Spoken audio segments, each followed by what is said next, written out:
Olá, eu sou Ruggiero Levi, membro da SPPA Porto Alegre, Brasil. Hello, I am Ruggiero Levi, SPPA member from Porto Alegre, Brazil. We are very pleased to announce the book New Tools for Psychoanalysis, Clinical Investigation and Psychoanalytic Training in the Working Parties, conceived and edited by the IPA Working Parties Committee.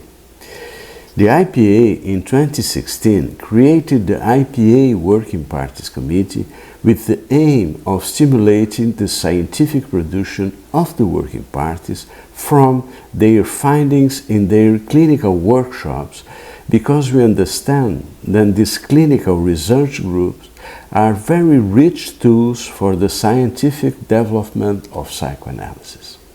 We have been working to stimulate the exchange between the working parties, and this book is the fruit of all this.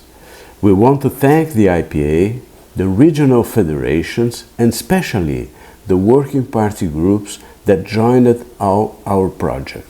Thank you all. Hello, my name is Nancy Coolish. I'm from the Michigan Psychoanalytic Institute, which is located just outside of Detroit in the Midwest of the United States. For several years, I have been a moderator for the end of training Mind of the Supervisor Working Party, and more recently been on the Committee for Working Parties of the IPA.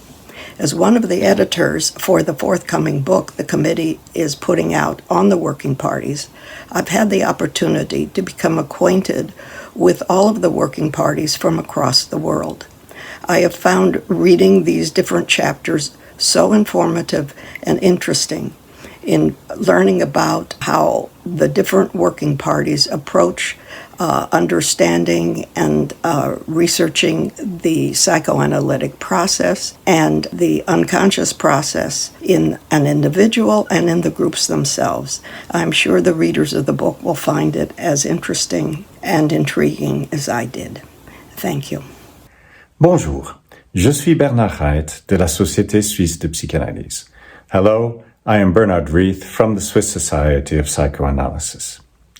The first chapter of the forthcoming book was written by the committee as a whole, with diverse, divergent, and sometimes apparently opposing perspectives.